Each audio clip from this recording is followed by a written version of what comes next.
There is one story dominating FT.com, the referendum called by the Greek Prime Minister on the bailout package. The FT view has always been that Grexit would be a catastrophe to be avoided at all costs. But I'm joined by Martin Sandbu, our in-house expert on European economics, who may have a different view. Martin, how would you vote on Sunday? It's a tough choice, isn't it? But as things stand, I would probably vote no. Not because I'm not aware of the risks with a no, but I do think that the program that was last on offer from the creditors, and which the government is making this referendum about, was not one that would be good for Greece.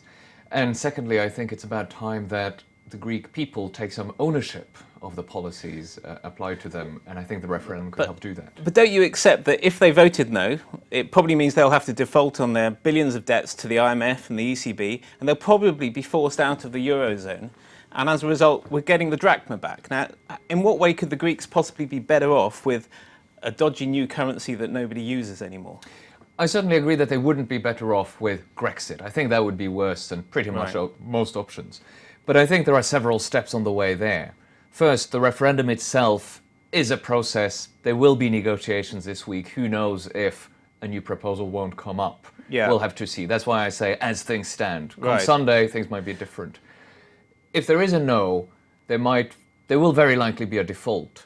But there's a difference between Greek default and Greek exit. There are ways for Greece to stay within the euro, uncomfortably, painfully, but possibly even after a default. But it's a big risk. I mean, let's face it, the ECB might decide that they don't want to carry on supporting that Greek debt, and as a result, the Greeks need some other currency to be operating their banking system. Now, why would you take such a risk? What's so awful about this creditor offer that it's better to take that enormous risk?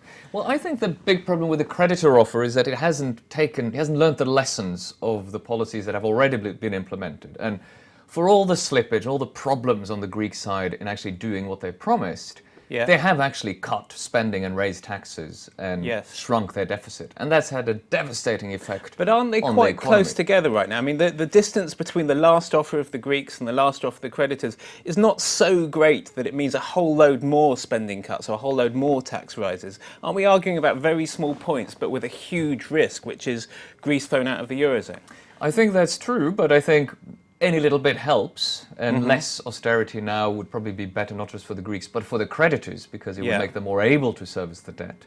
But secondly, there has to be some talk of what you do with this whole debt mountain. Because so long as you have 180% of GDP supposedly due to be repaid, you'll have huge uncertainty about what happens with that. And that uncertainty itself weighs on the economy. So if they still have that looming over them, we'll just be facing this whole situation again in a few more years, and people saying like 180% of GDP, you can never repay that.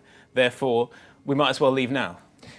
I think we agree on this, that just kicking the can down the road in the same way is not a good solution. And I think you and your colleagues in the leader writing team wrote the FT leader saying one thing is worse than Grexit, which is just another round that makes Grexit even more likely. Later, so I think we agree on that. Probably where there's room for difference is on whether a no vote in this referendum, or calling the referendum in the first place, brings Grexit so much closer. You seem to imply that dangerous. you seem to think that there might be a chance that him calling the referendum means they have to ease their terms by Sunday. You think there's still a chance that the creditor nations get together and say, we're scared by this, we need to offer the Greeks a better deal, even now? I think behind all the bluster, on both sides of course, there's a lot of blustering and bluffing going on, but I think on the creditor side, there is a fear of what would undeniably be a huge blow to Europe's prestige if a people voted against, and the creditors say this would be a vote against the euro as a whole. That would be a terrible